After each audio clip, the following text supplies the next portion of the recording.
പക്ഷേ ജോജു ജോർജിന്റെ മികച്ചതായിട്ടുള്ള അഭിനയമാണ് ഇത്. കാലിക പ്രസിദ്ധിയുള്ളൊരു കഥ കൂടിയാണ് അടുത്ത് നിൽക്കുന്നത്.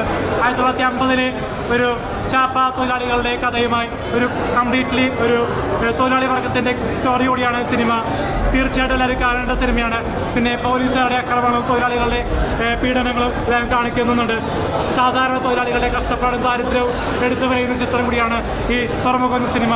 നിവിൻ പോളിയുടെ സിനിമാ കരിയറിലെ മികച്ചൊരു സിനിമ കൂടിയായിരിക്കും ഈ സിനിമ.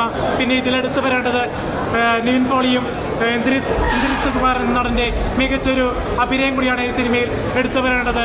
അവരുടെ ഫൈറ്റ് സീനുകളും ഇമോഷൻ സീനുകളും പിന്നെ നിവിൻ പോളിയുടെ വീട്ടിൽ അർജുന അശോകൻ സാറുമായിട്ടുള്ള ഇമോഷൻ സീനുകളും ട്രാജഡി സീനുകളും എല്ലാം ഇതിൽ വർക്കൗട്ടായി പോയിട്ടുണ്ട്. പിന്നെ എടുത്തു പറയേണ്ടത് അർജുന അശോകൻ സാറിൻ്റെ ഇമോഷൻ സീന് എടുത്തു പറയേണ്ടതാണ്.